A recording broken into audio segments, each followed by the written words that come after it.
सभी भैया बहनों को शुभ प्रभात। आज हम पढ़ने जा रहे हैं कक्षा अष्टम का पाठ 2, जिसका नाम है लाख की चूड़ियाँ, जो कि हमने आधी से ज़्यादा पढ़ लिया था पहली वीडियो में। इसमें हमने पढ़ा था कि जो लेखक के कामतानाथ वो अपने बचपन में जब वो अपने नाना के गाँव जाया करता था, तो वहाँ पर जो एक व्यक्ति था बदलू नाम का, वो जो कि लाख की चूड़ियाँ बनाया करता था, उससे उसका बहुत ज़्यादा प्रेम विशेष लगाव था, क्योंकि वह वहाँ जाकर उसको चूड़ियाँ बनाते हुए देखता, उसे अच्छा लगता था। उसी का वर्णन इसमें किया है। और जो बदलू है, जब वह ये सब चूड़ियाँ बनाता था तो उसे क्या करता था, कुछ लाख की गोलियाँ बना के उसको लेखक को दे दिया करता था। बहुत समय बीत गया। 8-10 साल बाद जब वह लेखक दोबारा उस गांव में गया, तो उसने देखा कि वहाँ पर जो बदलू है वो उससे मिलने के लिए गया। उसको याद आ गई, और उससे मिलने का जो वर्णन था वो यहाँ पर हम पढ़ेंगे। बाकी पहले हमने पढ़ लिया था। जैसे ही वह गांव में पहुँचा था तो उसे पता लगा कि मैंने जो गांव की जो महिलाएं थी वो बाकी चूड़ियाँ पहने हुए थी, और उन्हें देखकर लेखक को याद आ गया कि जो बदलू था वो लाख की चूड़ियाँ बनाया करता था। और कुछ 1-2 हाथों में से लाख की चूड़ियाँ देखी और उसे बदलू की याद आ गई, जिससे वह उससे मिलने के लिए चला गया। जैसे ही वो वहाँ पहुँचा, उसने देखा कि जो बदलू है वो पहले से क्या है, बहुत ज़्यादा बूढ़ा हो चुका है। अब वो लाख की चूड़ियाँ नहीं बनाता है और वो बीमार भी रहने लगा है। जैसे ही लेखक था, उसने पूछा कि काका, आपकी तबीयत कैसी है, आप क्या करते हैं, आप चूड़ियाँ क्यों नहीं बनाते हैं। इसे सब बातें उनके बीच में होने लगी। तो लेखक उसने कहा कि जो मैं हूँ, अब क्या हूँ, ये काम मैंने बंद कर दिया है, क्योंकि अब इसकी आवश्यकता यहाँ के लोगों को नहीं है। चूड़ियाँ आजकल पहनता नहीं, लाख की सब कांच की चूड़ियाँ पहनने लग गए। उसके बाद लेखक ने उसके हालचाल पूछे, उसने बताया कि उसकी तबीयत अच्छी है। जैसे उसने पूछा तबीयत के बारे में, तो अच्छी है लल्ला, बहुत अच्छी है, उसने लहक कर उत्तर दिया। मतलब ऐसे ही जैसे हल्के से में उत्तर देते हैं, छुपाना चाहते हैं, वैसे उसने उत्तर दे दिया। अंदर अपनी बेटे को आवाज़ दी, अरे रज्जो, उसके बेटे का नाम क्या था, रज्जो, लल्ला के लिए आम तो लिया। जो लेखक था वो उसको क्या बोलते थे, वो बदलू काका लल्ला बोलते थे। फिर मेरी और मुखातिब होकर बोला, माफ़ करना। पहले मतलब जैसे कि वो उसको भूल गया या कुछ गलती हो गई, इस प्रकार से अपने आप को बताना चाह रहा है। माफ़ करना लल्ला, तुम्हें आम खिलाना भूल गया, क्योंकि वो बहुत देर से बातचीत कर रहे थे और वो उसको आम नहीं खिला रहा था। बाद में जब उसने लेखक ने पूछा आम के पेड़ों के बारे में, तब वह बदलू ने आम खिलाना पसंद चाहता है। नहीं काका, आम तो मैंने इस साल बहुत खाए। तो बदलू जनार्दन है, लेखक क्यों क्या कहता है कि नहीं, बार मैंने क्या है, बहुत सारे आम खाए हैं। तो जो बदलू है क्या बोलता है, वाह वाह, बिना आम खिलाए कैसे जाने दूंगा तुमको, कि मैं तुम्हें बिना आम खिलाए नहीं जाने दूंगा। मैं चुप हो गया।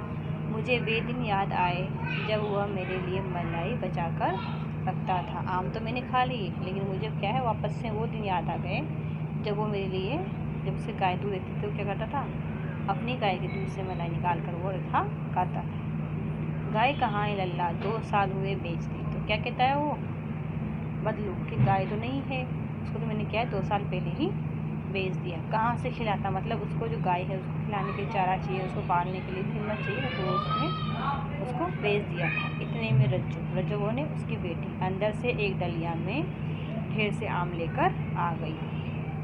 उसकी बेटी थी, वो ढेर से आम लेकर अंदर बाहर आई। यह तो बहुत है काका, मैं इतने कहाँ खा पाऊँगा, इतने तो मैं नहीं खा पाऊँगा, ये तो बहुत सारे आम है।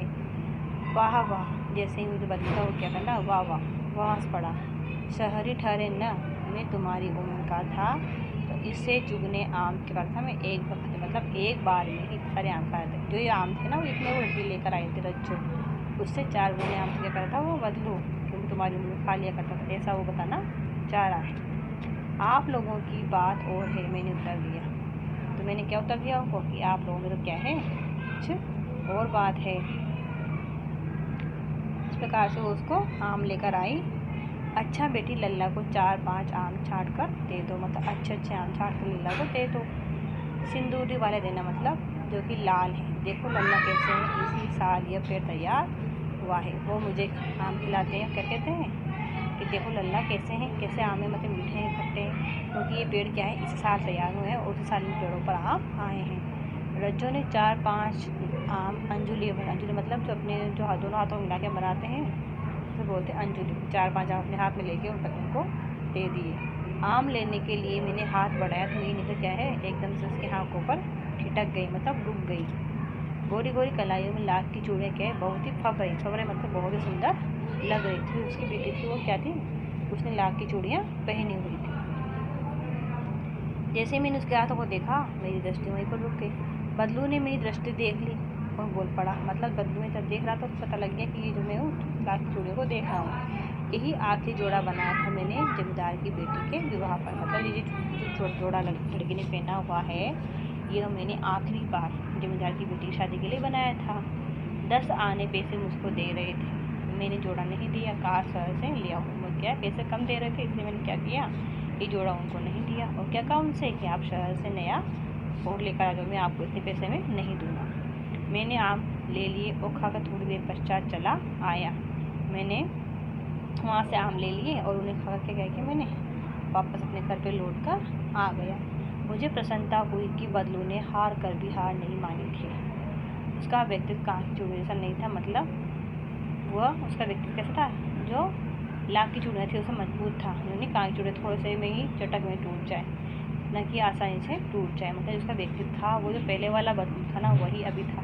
उसके व्यवहार में कोई फ़र्क नहीं आया था। भले ही पहले पैसा कमाता था, आज वो बेरोजगार था, बैठा हुआ था, लेकिन अभी भी उसने मुझे वही खातिर की जो पहले वो किया करता था। अब हम इसके जो शब्दार्थ है वो देख लेते हैं। शब्दार्थ देखने और लिखने से क्या होगा, आपको पाठ ठीक से समझ में आ जाएगा। जो पहला शब्दार्थ वो क्या है, इसमें चाव। चाव का मतलब होता है चाह, इच्छा, तीव्र इच्छा, मतलब जिसकी बहुत ज़्यादा इच्छा होती है। जब मैं इच्छा होती है ना बहुत सी बार कुछ खाने की, तो वैसे ही चाव था उसको कि वो वहाँ जाकर जो बदलू था उसको लाख की चूड़ियाँ बनाते हुए देखता था। सलाग तो सलाई जो लंबी सी होती है, पतली सी धातु की छड़, जिसको आप जानते हैं सलाई किसे बोलते हैं, जिसमें आपकी मम्मी स्वेटर वगैरह बनाती है ना, उसको बोलते हैं सलाई, जो लंबी सी होती है पतली सी। मुंगरी होती है गोल मुठियादार लकड़ी जो ठोकने पीटने के काम आती है। जैसे हम लाख को चपटा करते हैं, गोल करते हैं, वो होती है मुंगरी। पैतृक मतलब होता है पूर्वजों का या पिता से प्राप्त या पुश्ते, जो कि आप अपने बड़े बूढ़ों से पूर्वजों से पिता से प्राप्त करते हैं, उसे बोलते हैं पैतृक। खपत मतलब माल की बिक्री। वस्तु का मतलब है यहाँ पे पैसों से न खरीद कर एक वस्तु विनिमय के बदले दूसरी वस्तु लेना, ये था वस्तु विनिमय का साधन। कसर घाटा पूरा करना या कम। नाजुक कोमल। पगड़ी सिर पर लपेट कर बांधा जाने वाला लंबा कपड़ा या पाग, जो कि पूरे सिर पर पहना जाता है। मरहम पट्टी जख्म का इलाज, घाव पर दवा लगाकर पट्टी बांधना।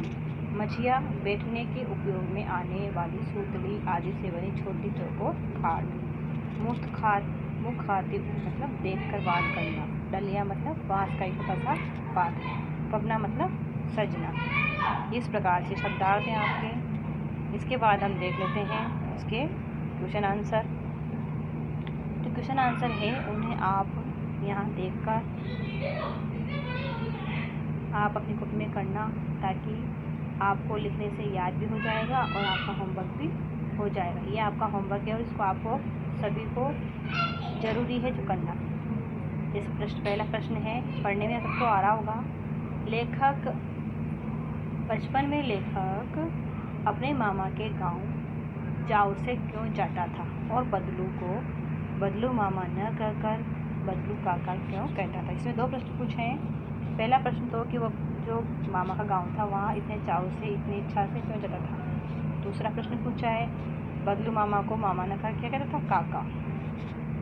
तो बचपन में लेखक अपने मामा के गांव में चाव से इसलिए जाता था क्योंकि उसे वहाँ पर जो चूड़ियाँ बनाने वाला था कारीगर बदलू वो रहता था वहाँ पर, और वह उसे बहुत ही अच्छा लगता था क्योंकि वह उसे ढेर सारी लाख की रंग बिरंगी गुड़ियाँ बनाकर देता था। और दूसरा प्रश्न है आपका, इसका उत्तर है, गांव के सभी लोग बदलू को बदलू काका कहते थे। इस कारण लेखक भी क्या करता है, बदलू मामा न कहकर उसको बदलू काका ही कहता था। वस्तु विनिमय क्या है, विनिमय की प्रचलित पद्धति क्या है।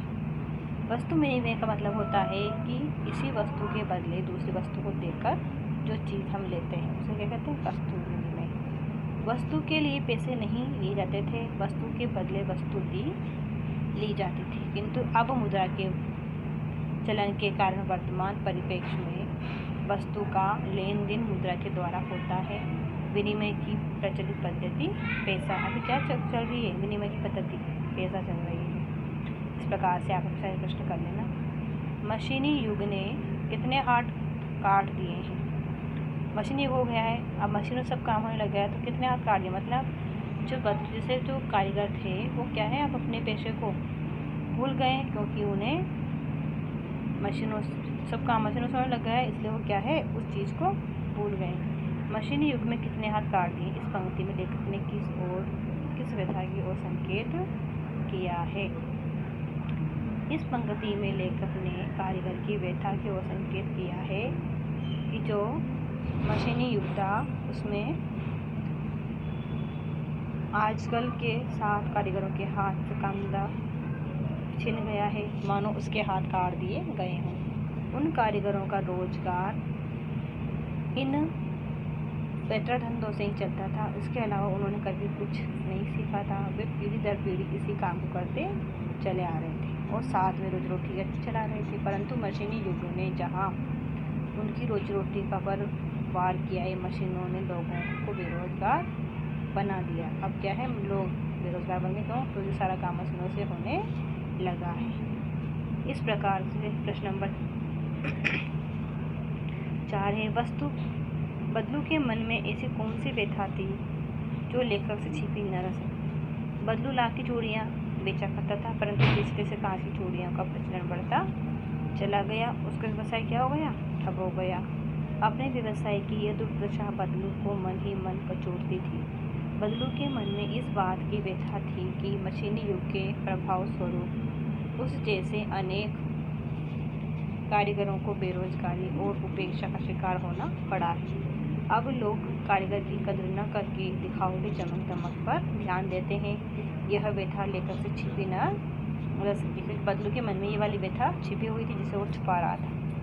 मशीनी युग से बदलू के जीवन में क्या बदलाव आया? अब आपको बताना है कि मशीनी युग से बदलू के में क्या बदलाव आया।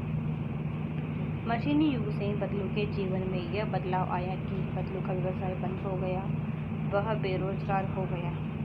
काम न करने से उसका शरीर क्या हो गया? ढल गया। उसके हाथ माथे में जो नसें थी वो भी उभर आई थी और बीमार रहने लगा था। ये सब किसके कारण हुआ है? मशीनी युग होने के कारण।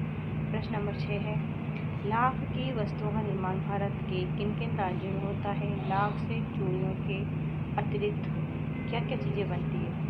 लाख की जो वस्तुओं का निर्माण है सब अधिक कहाँ होता है? उत्तर प्रदेश में होता है। लाख से चूड़ियाँ, मूर्तियाँ और गोलियाँ, सजावट की वस्तुएं आदि बनाई जाती है। इस प्रकार से ये प्रश्न है जिन्हें आप कर लेना और पाठ को पढ़ लेना। उसके बाद में है जो भाषा की बात है, इसमें भी कुछ प्रश्न हैं आपके, जैसे आपने पढ़ते हैं छोटे जब अगली कक्षा में पढ़ा था आपने पिछली कक्षाओं में, तो इसमें क्या है? संज्ञा की रखी, व्यक्तिवाचक, जातिवाचक, भाववाचक, क्या है? संज्ञा के प्रकार। इन्हें भी आप पढ़ लेना, हो सके तो अपने बुक में लिख लेना, जिससे कि आपको वापस से दौरान हो जाए। ये आपका होमवर्क है जो आपको करना है। आशा करती हूँ आपको प्रश्न उत्तर करने में सुविधा रहेगी, क्योंकि मैंने आपको प्रश्न दे दिए हैं। इनको आप करना और याद करने का प्रयास करना। सभी भैया समझ में आ गया होगा। ये तो बन गया ना, 14 मिनट का बन गया।